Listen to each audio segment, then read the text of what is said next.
Palanpur home guard unit દ્વારા અષાઢી બીજ નિમિત્તે રથયાત્રામાં છાશ વિતરણ કરાયું હતું। પાલનપુર ખાતે અષાઢી બીજ નિમિત્તે શહેરમાં નીકળેલી ભગવાન જગન્નાથની રથયાત્રામાં હોમગાર્ડ યુનિટના ઓફિસર કમાન્ડિંગ મુસ્તાક ચૌહાણની આગેવાની હેઠળ છાશનું વિતરણ કરવામાં આવ્યું હતું, જેમાં પાલનપુર શહેરી હોમગાર્ડ યુનિટ દ્વારા જિલ્લા કમાન્ડર હિંમતસિંહ રાઠોડ દ્વારા ભક્તોને છાશ વિતરણ કરાયું હતું, જેમાં હોમગાર્ડ સ્ટાફ હાજર રહ્યો હતો। આજે બનાસકાંઠામાં પાલનપુર શહેરમાં રથયાત્રાનું આયોજન કરવામાં આવ્યું છે। રથયાત્રાના પાવન પવિત્ર તહેવારના દિવસે આજે હોમગાર્ડ દ્વારા પાલનપુર શહેરની ટીમે ઠંડી છાશનું વિતરણ રાખ્યું છે। દરેક યાત્રિકોને ઠંડી છાશ પીવડાવશે અને ટાઢા કરશે તે માટે એ લોકોને પૂરી ટીમને ખૂબ ખૂબ અભિનંદન પાઠવું છું।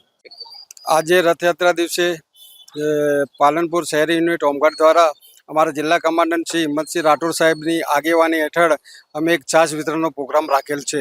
એમાં બધા અમારા હોમગાર્ડ સભ્યો તરફથી બહુ સાથ સહકાર મળેલ છે, તે બદલ હું સૌનો ખૂબ ખૂબ આભાર માનું છું।